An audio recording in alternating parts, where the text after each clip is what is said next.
Dionysus, the Greek god of fertility and later known as the god of wine and pleasure, was a figure of great importance in Greek mythology.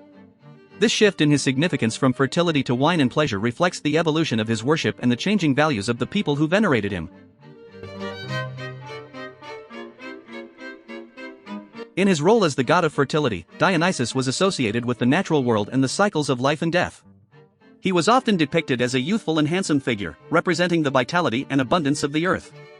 As the son of the supreme god Zeus and Semele, the daughter of a king, Dionysus was born of both divine and earthly lineage, symbolizing the union of the divine and mortal realms. This dual nature made him a complex and multifaceted deity, reflecting the complexities of the human experience.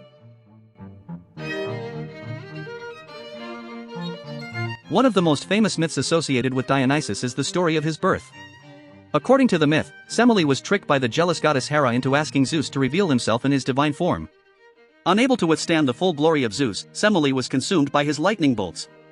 However, Zeus managed to save the unborn Dionysus by sewing him into his thigh until he was ready to be born. This story of miraculous birth and divine protection speaks to the special status of Dionysus as a god of both mortal and immortal origins.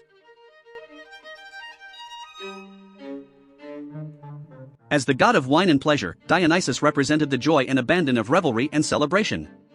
Wine, with its intoxicating effects, became closely associated with Dionysus and his worship. The consumption of wine was seen as a way to commune with the divine and experience a heightened state of ecstasy. In many ancient festivals and rituals, devotees of Dionysus would partake in copious amounts of wine, dancing, and singing in a frenzy of ecstatic worship. This aspect of Dionysus's cult reflects the human desire for release and liberation, as well as the connection between the physical and spiritual realms. Dionysus was also associated with the theater and dramatic arts, particularly tragedy and comedy.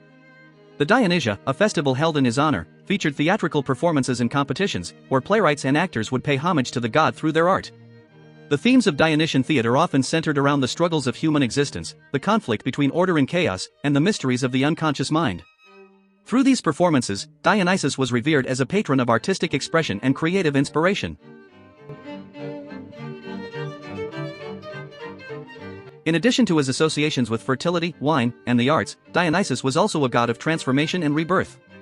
The myths surrounding his cult often involved miraculous transformations, such as turning water into wine or changing his appearance to evade capture by his enemies. These stories speak to the transformative power of Dionysus, as well as the cyclical nature of life and the eternal renewal of the natural world. The Romans, who adopted many aspects of Greek culture and religion, also worshipped Dionysus under the name Bacchus.